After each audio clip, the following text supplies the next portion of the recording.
Good morning! 9 AM here sa Norway. Yan ang paligid natin.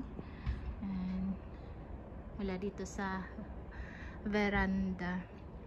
Yan, maganda yung kulay ng kalangitan pero foggy siya mga lalabs.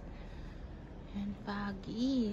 Siyempre meron tayong Christmas lights. Oh, yan, napaka-foggy ng morning namin ngayon.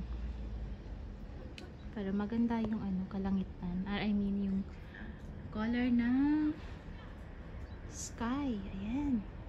O, punta tayo dito sa kabila. Yung daan. Ayan. Busy na ang mga tao going sa kanilang mga trabaho. Ayan. Ganito ang morning namin. Tama lang yung lamig. Ayan, diba? Ang ganda ng ayan. Sana mag-sunrise na soon. Ayan.